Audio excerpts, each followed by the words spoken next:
네, 이어서 증시 인사이트 이어가겠습니다. 자, 긴 연휴를 앞두고 있는데 장세는 어디로 갈지 모릅니다. 이게 참 일희일비하기 하면서 하루하루를 보내고 있는데요. 연휴 목전에 둔 오후 투자 전략 그리고 연휴 이후에 증시는 어떻게 될지 이 부분에 대해서 오늘 EBS 투자증권의 윤주호 센터장 모시고 말씀 나눠보겠습니다. 어서 오십시오. 네, 안녕하십니까. 자, 간밤에 미국에서는 모처럼 반등을 했습니다. 네네. 뭐 국제 유가와 국채 금리가 떨어진 것이 요인이라 네. 하는데 이건 또 동전의 양면처럼 뒤집어 놓고 보면 그만큼 또 경기가 위축된다 이런 거 아니겠습니까? 어떻게 보십니까? 분명히 맞죠. 뭐 유럽 경기도 안 좋고 네. 중국도 부양책을 쓸 정도로 지금 상황이 악화되어 있죠.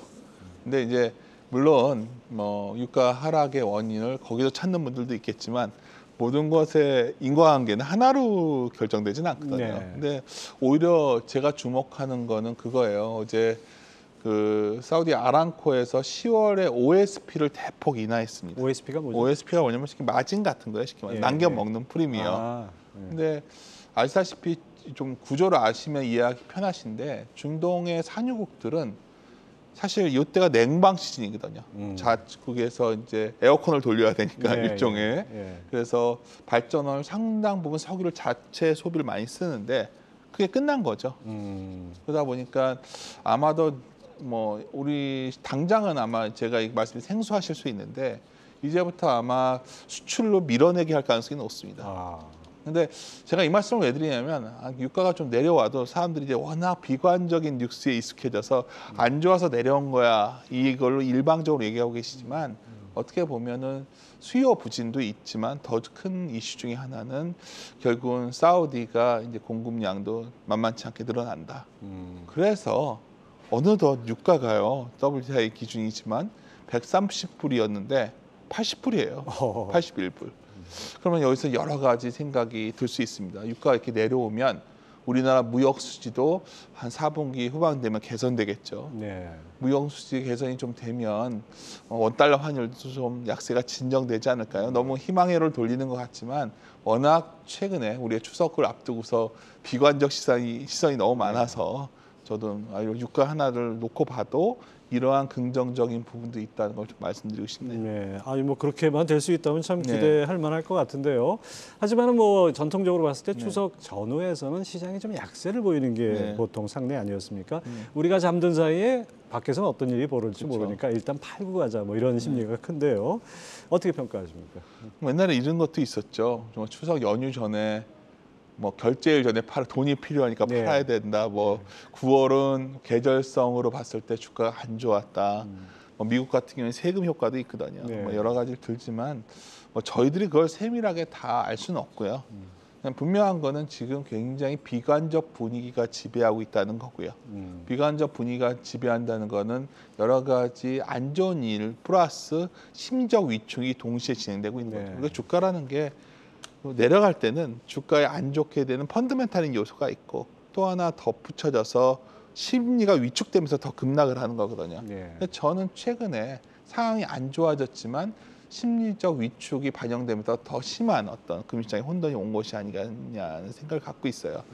그 대표적인 게 결국 글로벌하게 전체적으로 그거의 바로미터가 되는 거는 결국 달러가 아닌가. 네. 사람들이 달러엔 대안이 없어, 미국엔 대안이 없어 하면서 달러 자산이 상당히 강세죠. 네. 근데 제가 그림을 하나 보여드리려고 했는데 띄워주셨는데 예. 사실 업데이트를 최근 거 달러 인덱스를 업데이트 안 했어요. 110에 갔었잖아요. 달러 예, 인덱스. 그렇죠. 근데 원래 이 그림을 뭐를 보여드리고 싶은 거냐면 달러 강세가 정말 구조적으로 계속 이어지려면 미국이 전 세계 경제에서 차지하는 비중이 계속 올라가야겠죠. 네.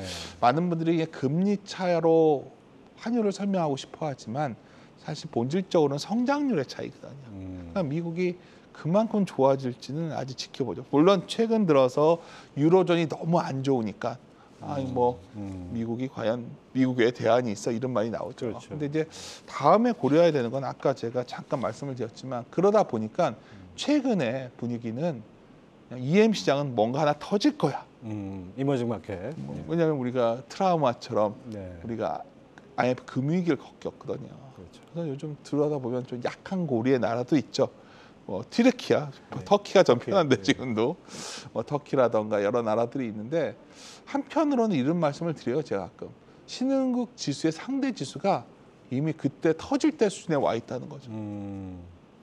저 그림 좀 잠깐 설명해 주시죠. 아주 단순한 그림입니다. 그러니까 전 세계 대비해서 신흥국의 상대적인 주가 지수를 보는 거예요. 네. 우리도 신흥국에 속해 있고 물론 저기에는 중국이 포함되어 있기 때문에 중국의 부진도 합쳐져 있겠죠. 예. 그래서 뭐 다 내려왔다 이 말씀을 드리는 게 아니라 계속 반복적으로 말씀드리는 거는 이러한 우려감들이 이미 시장에 상당히 반영된 것이 아니겠는가. 네. 그래서 하나 좀 희망적인 데이터를 다음 그림을 하나 보여드리려고 하는데 그림 빠르게 보여드리고 다음에 이제 좀 더 얘기를 나누죠. 이 다음 그림이 매우 중요합니다. 제가 이제 요즘 가끔 우리 와이프도 집에서 물어보더라고요. 세계가 큰일 난 거 아니냐. 그랬더니 뭐 소련에서 아니 러시아에서 이제 결국은 가스 공급을 줄이면 유럽 사람들은 이제 올 겨울에 다 석탄을 뭐 나무를 떼워서 살아야 된다. 여러 얘기를 하는데 사실 그림을 하나만 가져왔지만 하여튼 굉장히 빠른 속도로 현재 사실 과거에는 PMG라고 그래서 거기에 뽑아 파이프라인으로 가져오면 됐었는데 그래서 창고가 비어 있었던 경우가 많았거든요. 다 써 넣은 거죠, 차 넣은 거죠. 다 그냥 재고로 급하게 확보해놓고. 막 넣은 거예요. 그래서 이제 거의 독일은 90%까지 채웠더라고요. 그럼 그래봤자 3개월밖에 더 되냐 하겠지만 사실 최근에 보면 아주 놀라운 현상은 러시아산이 아닌 노르웨이산을 상당히 채운다는 거죠. 대체제가 있으니까. 대체제가 있다는 거였죠. 그리고 또 하나 뭐냐면은 최근에 보면 미국에서는 이제 수출을 하고 싶겠죠. 그래서 최근에 우리나라에서 주선주가 너무 좋았던 이유는 미국에 보면은 그 프리포트라는 항구에서 헨리 허브라는 가스 상품명이에요. 네덜란드 TTF라는 게 있고, 근데 거기 불이 났었거든요. 그래서 수출을 못 하고 있었는데 거기도 여기 보면 여기 제가 헨리 허브 내추럴 가스가 최근에 보면 이제 드디어 이게 돌아서려고 하고 있는 거죠. 가스 선물 가격을 상징하는데 그렇죠. 저것이 돌아선다는 얘기는 앞으로 전망이 미국 거는 또 가격이 오르겠죠. 네덜란드 거는 가격이 내려가고.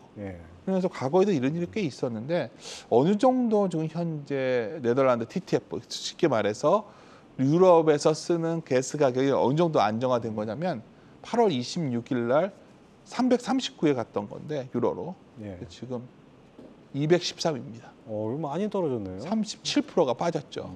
근데 제가 보기에는 이제 재고 쌓기가 어느 정도 마무리되고 그다음에 11월부터 프리포트항에 수출 재개된다고 했으니까 뭐 그리고 나면 뭐 지금 상황은 안 좋지만 뭐 시장 여러 가지 뭐 언론에서 보도되는 것처럼 유럽 사람들이 올 겨울에는 이제 다들 땔감 떼고 뭐 이런 상황은 오지 않는다는 거죠. 그러니까 뭐 저도 언론에 몸담고 있지만은 언론이라는 게 기본적으로 약간 불행을 먹고 산다 그럴까요? 그런 오해하지 마시고 뭐 좀 심하게 얘기하면 그런데 좀 데이터를... 어떤 상황이 벌어지면 조금 더 그걸 더 비관적으로 보고 또 낙관할 때 되면 또 더 과잉해서 또 낙관하는 이런 것 좀 있는 것 같아요. 워낙 사회자님께서 오랫동안 시장을 봐오셨던 대기자님이시니까 이런 말씀하셔서 저도 편하게 말씀을 드리면 어쩌면 워렌 버핏이 이런 말을 했었거든요.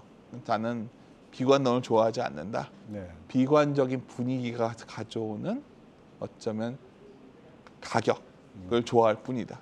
그래서 버핏이 돈 버는 거 아닙니까? 그렇죠. 그래서 지금 뭐 제가 정확하게 어느 정도 진행된지 모르겠지만 여하튼 시장에서 가장 크게 우려했던 여러 가지 아까 말한 석유도 좀 그런 경향이 있고 차량 가수 진정되면 일단 뭘 말씀드리고 싶은 거냐면 인플레이션은 피크아웃 되고 있다는 거죠. 다만 좀 걱정거리는 그럼에도 불구하고 우리나라에 이제 좀 안 좋은 걸 찾자면 무역 수지가 저도 이렇게 안 좋아질 줄 몰랐거든요. 좀 원래 이게 워낙 약할 때는 수출주 사면 됐었는데 이번에는 좀 겁이 났어요. 왜냐하면 제가 얼마 전에 확인하고 데이터로 깜짝 놀랐던 게 반도체 DRAM 재고 일수가 과거에 한 5주 정도였거든요. 9.5주더라고요. 그만큼 안 팔린다는 얘기네요. 그러니까 재고가 너무 쌓여서 제 생각에는 이 재고를 한 번은 좀 밀어서 파는 국면이 있다면 뭐 4분기에 한번 반도체 가격이 더 내려올 거고 우리나라가 좀 그런 부분에서는 안 좋을 수가 있겠죠. 근데 제가 드리고 싶은 말씀은 그래서 밸류에이션이 매우 싸지고 있다는 거죠. 그래서 이런 부분은 좀 걱정거리가 있지만 여하튼 우리가 시장을 처음부터 굉장히 짓눌러 왔던 결국 인플레이션에 대한 우려를 자극해 왔던 에너지 가격들은 최근에 상당히 개선되고 있다. 우리에게 우호적 환경으로 변하고 있다. 그건 좀 강조드리고 싶은 내용입니다. 예, 항상 뭐 이렇게 쏠림이라는 게 항상 있는 네. 것 같아요. 한번 나빠지면 계속 나빠질 것 같은 생각만 네. 들고 그런 증거만 또 받아들이게 네. 되는 그런 게 있는 것 같습니다. 자, 어쨌든 간에 뭐 설 명절 연휴가 기니까 우리가 휴장하는 동안에 미국에서 또 중대 발표 같은 것, 뭐 지표도 있고 이런데 우리가 어떤 걸 지켜봐야 될까요? 아까 말씀드린 계속 오늘도 에너지 가격을 말씀드린 이유는 결국 물가에 대한 고민이겠죠. 네. 뭐 CPI도 궁금할 것이고 연준에서 9월에는 어떤 행동을 할까? 뭐 지금 최근의 분위기는 75pp 정도는 하지 않겠는가? 네. 뭐 이런 얘기를 하고 있는데 또 하나 걱정거리는 뭐 오늘도 이런 게 방연되고 있을 것 같아요. 뭐 기저효과 감안하면 8월 CPI가 미국이 이렇게 우리한테 우호적이지 않을 것 같거든요. 네. 네, 그래서 뭐 그런 부분들이 있는데 제가 말씀드리고 싶은 거는 그리고 오늘도 당장 저녁에 뭐 파월이 또 무슨 말하면 큰일 났지 그렇죠. 않을까. 그리고 잭슨 미팅 때 네. 저도 굉장히 당황했었거든요. 네. 기자님 아시겠지만 잭슨 미팅을 이렇게까지 시작해서 관심 가진 건 처음이어서 저도 원래 잭슨홀이 이거 휴양지고 심지어 인터넷도 잘 안 터지는 데인데 거기가 온갖 기자들이 몰려가지고 저 난리가 굉장히 났죠. 제가 실수했던 부분이었던 것 같아요. 네. 제가 이제 세미나 같은 데 가면 뭐 이렇게 호들갑이냐 했는데 뭐 그날 이후에 장이 급락했기 네. 때문에 제가 미스했던 부분인데 여하튼 기자님 말씀하신 것, 사회자님 말씀하신 것처럼 연휴 위에도 여전히 인플레이션과 금리에 대한 고민을 갈 텐데 우리 시장을 좀 좁혀서 생각해 본다면 이건 뭐와 연동되는 거냐면 결국은 글로벌 경기 그리고 좀 외국인들이 좀 이제 좀 파는 것 좀 멈추는 게 언제쯤일까 이 고민 아닐까 싶어요 저는. 네, 결국 이제 환율이라든지 뭐 네. 금리, 그다음에 네. 인플레 뭐 이런 것들이 아주 맞물려 가지고 외국인 수급이 상당히 우리 시장에는 뭐 중요한 변수가 될 텐데 어떻게 보십니까? 이게 제가 이제 좀 하나를 모아진다면 여러 가지 매크로 변수를 얘기하고 있지만 우리가 정작 최종적으로 관심을 갖는 거는 기업 이익도 안 좋아지고 네. 매크로 환경도 안 좋아지는데 이게 점점 더 안 좋게 봐서 외국인들이 팔고 나갈 거냐. 왜냐하면 최근에 외국인들이 좀 샀었던 배경은 그래도 원 달러 환율이 더 이렇게 약해야겠어 뭐 이런 분위기가 있었거든요. 제가 다음 그림 하나 보여드리면 아주 단순한 그림을 제가 두 가지 네. 보여드릴 거예요. 제가 오늘 나와서 추석 전날 계속 유가 얘기만 드렸습니다. 네. 보시면 유가가 이렇게 내려오지 않습니까? 그러면 우리나라가 어떤 현상이 나올 것 같냐면 물론 아직 반도체 같은 데 불안감은 있지만 수입액을 딱 보는 순간 우리나라에서 수입액에서 에너지 가격이 너무 비중이 컸더라고요. 네. 그러니까 지금 당장 계약건 때문에 아직은 뭐 싼 유가가 안 들어오는 것 같은데 한 11월이나 12월쯤 되면 무역 수지가 개선되지 않을까요? 난 과거의 흐름인데요. 무역 수지의 합을 놓고 보면 외국인들은 무역 수지가 개선될 때 들어왔었다는 그렇습니다. 아주 단순한 그림입니다. 그림 보여주시면 두 가지 그림만 보여드린 건데 무역 수지와 외국인 누적 순매수예요. 아주 밀접한 상관관계가 매우 있군요. 밀접합니다. 그러니까 제가 외국인을 하나하나를 다 알 수는 없는데 네. 대략 이것이 중요하구나. 무역 수지가 개선되기 위해서는 다시 말씀드리지만 오늘 처음부터 제가 유가를 말씀드린 게 유가 하락이 분명히 긍정적인 변화다는 말씀드리고 싶고요. 두 번째 매우 중요한 건데요. 이게 결국은 다음 그림도 축을 보시면은 유가와 영업이익률인데 결국 기업이익이라는 것도 다음 외국인이 사면서 왜 살까 생각해 보면 다음 그림인데 하여튼 다음 나왔습니다. 유가가 그래서 빠지면 우리나라의 이익이 계속되는 거죠. 그렇죠. 예. 너무나 당연한 말씀을 드리는 겁니다. 그래서 제가 오늘 기승전 유가, 기승전 가스를 말씀드리는 이유는 뭐냐면 여러 가지 안 좋은 상황이 벌어져서 유로존은 점점 더 악화되고 있고 유로존이 원자재에 문제가 생기니 데이터 센터는 안 돌리거든요. 전기료 때문에. 네. 그럼 반도체 수요가 없는 거죠. 그럼 오더컨 나오는 거고 이게 다 어떻게 보면 연결이 되고 있는데 어쩌면 안 좋게 되는 소위 악순환 고리의 출발점이 사실 유가라던가 에너지 가격이었다는 거죠. 그래서 저는 오늘 추석 전날 여러 가지 이벤트가 있겠지만 추석 이후에 유가나 저희 유럽의 가스 가격이 진정될 기미가 있는 거라면 파월이 어떤 말을 하더라도 시장이 여기서 붕괴되지는 않지 않을까 예. 판단하고 있습니다. 짧게 이거 좀 한번 여쭤볼게요. 지난 5일날 전화 연결할 때 네. 태조 이방원에 대해서 우리 센터장님이 약간 좀 올 만큼 왔다 이런 느낌을 좀 말씀하셨는데 욕 많이 먹었는데 네, 제가 어떻게 뭐 보십니까? 좋죠. 태조 이방은 기본적으로 투자에 관련된 건데 저는 이 말씀은 드려요. 그러니까 특히 조선 같은 경우에는 상당히 펀더멘탈한 배경이 있다 보고 있어요. 근데 이제 방산 같은 경우에도 사실 매출 인식을 좀만 생각해 보시면 방사는 매우 오랫동안 반영되게 되어 있거든요. 그렇죠. 예. 그래서 그런 측면에서 좀 잘 모르겠다. 근데 조선은 LNG 쪽에 아까 말씀드렸지만 네. 수출이 될 것이기 때문에 좀 현대 미포라든가 이런 걸 좋게 보는 거고요. 방사는 물론 국지전적인 내용 때문에 K 어떤 방산이 활성화되고 있지만 좀 약간 그만큼 성장이 나올까? 그리고 그 다음에 이제 뭐 태양광부터 이런 쪽들은 그만큼의 과연 성장성이 있는가? 네. 그러니까 뭐 묶여서 보고 있지만 뭐 이런 업종들이 어떻게 보면은 그냥 소외되었던 업종이 돌아선 거였거든요. 그렇게 볼 수도 원전이나. 있겠네요. 그래서 진짜. 저는 네. 뭐 장기적으로 이쪽이 시장의 주도주가 될 가능성이 낮다 보고요. 실적으로 제가 가끔 이 말씀을 드려요. 세미나 가면 그 좋은 건 맞는데 조선 좋게 보인다고 항상 제가 조선 좋다 하는데 시총이요 매우 적습니다.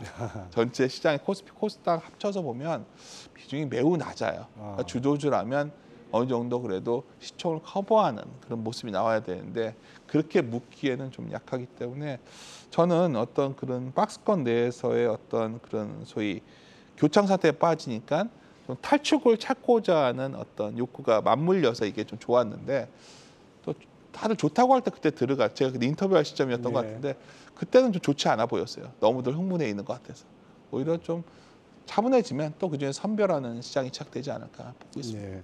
자, 끝으로 짧게. 네.